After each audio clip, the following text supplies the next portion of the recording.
Hello everyone, my name is Feed Alligators and welcome to another video, and today we will be talking about a subject that is a little bit broad, but I will get more into it and just talk about my opinions on Cold War and why I think it is not fun. Or at least right now, how it's not very fun and it's very tedious, and also just a lot of aspects of the game is broken, and how I think they can improve it and hopefully fix this game.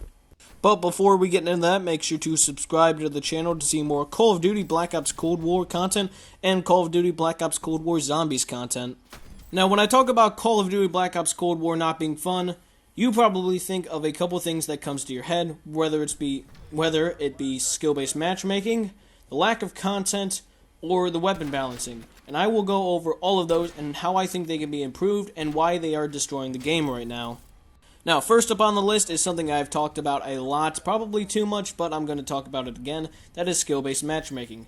Skill-based matchmaking does not belong in this game. I'm just going to be upfront. It's terrible, it doesn't work with the game, and it just completely destroys the experience when you physically cannot have fun some of the times because the game prevents you from having fun. Now, the way they can fix this? Just remove it. It's not that challenging. They really could just take it out of this game, put in standard matchmaking, and it would completely fix the game. It actually would give you lower ping because it would match you up with people who are closer to you, not by skill. And there's another thing I want to talk about. The skill-based matchmaking in this game, once you get up to a certain point, once you get like higher up in skill, the ping slowly starts going up and just increasing so much to the point where you will get into laggy games, and it won't even be your fault because you can have perfectly good internet and still get into a terribly connected game. So that is one issue they need to fix if they ever hope to get this game, I don't want to say off the ground, but a lot of people just have a stigma about this game. When it first launched, skill-based matchmaking has always been, since it launched, till now, has been the center for the debate around if this game's good or not. Don't get me wrong, I don't think it's a good game. It has a lot of potential, but there's a lot of things holding it back. The number one thing, not even being skill-based matchmaking, but just Activision as a whole and their horrible business practices. The next issue I'm going to go over is lack of content. Now, I know, of course, Season 1 brought a little bit, but as opposed to even what Modern Warfare brought to the table, Modern Warfare had a very good system with bringing in guns for seasons and bringing in mid-season guns. But the only difference is, although they both do it identically, Modern Warfare launched with a lot more guns than what this game launched with. This game is very bare bones. It has the basics. If you really take a look into it, you can see where they put more effort in. They put more effort in the submachine guns and assault rifles because they knew a lot of people would be using it, even though for some reason they decided to make the MP5 by far the best gun in the game. And the area they did not put a lot of work into is the area where a lot of people actually use guns, but I don't think they realize it. Shotguns. There are only 3 shotguns in the game right now, one of which I don't even know is possible to get. I believe there was a problem with the Street Sweeper where progress wouldn't be saved, and also you had to go into Warzone to get it, and just a lot of other things where it just wouldn't save anything. But other than the Street Sweeper, which I guess is kind of a good addition, it's kind of like the whole big ammo gun of the game, like the big ammo shotgun that we saw in Modern Warfare with the Origin, when you could get the drum magazine.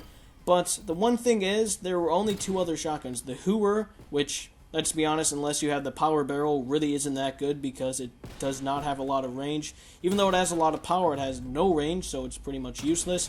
And the SPAS 12, I forget what the name of it is because it's very unremarkable.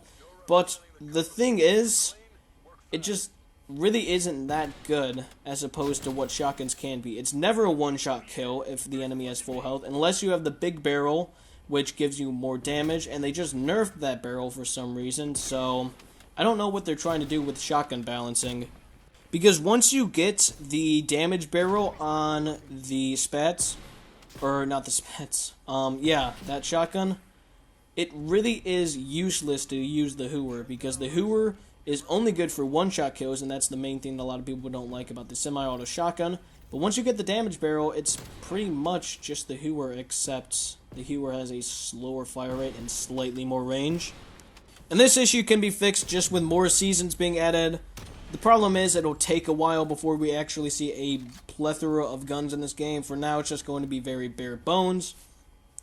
So, yeah, we're just gonna have to wait for Season 2, Season 3, and so on until they stop updating the game, which they probably will because I have a feeling this game is going to follow the same path as Black Ops 4, where they think it will last a while and they will keep doing seasons, and then it will just die off when the next game gets released.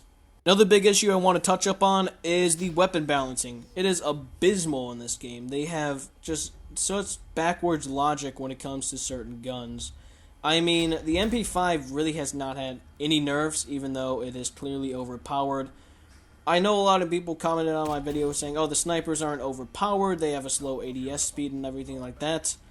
I'm not saying they are fully overpowered, but the gun that is overpowered is by far the Pellington. The Pellington is by far the best sniper, and it's very sad to see because I think the M82 has a lot of potential, but for some reason they made it more of a DMR style gun rather than an actual sniper, so I don't know what they are trying to accomplish with that. Because I guess you could say it was somewhat overpowered in Modern Warfare because it had just as much power as the bolt-action rifles, except it was semi-auto. But the reason they did that is because, unlike in this game, the 50 cal in that game was impossible to have a lot of fire. It was impossible to actually shoot it like its max fire rate because it had so much recoil that you could not get back to your target by the time you could shoot the other shot. And so that was the reason, because it was essentially a bolt-action rifle with how long you had to wait before you could actually stabilize the gun. In this game, for some reason, the M82 does not have much recoil. It actually has just as much as really any of the other snipers, even though it's supposed to fire the biggest caliber round. So I don't know what they're doing. It's just whatever they're trying to do with the game. If they're trying to make it so that there's better guns, so that people just use stuff like the MP5, they have not done anything about. I don't know if they're trying to do it or if they're just lazy and don't realize what the problem is. But with that, we are going to conclude the video. Make sure to like and subscribe and comment anything down below, such as what you thought of the video or future video ideas. And as always, I will see you all next time.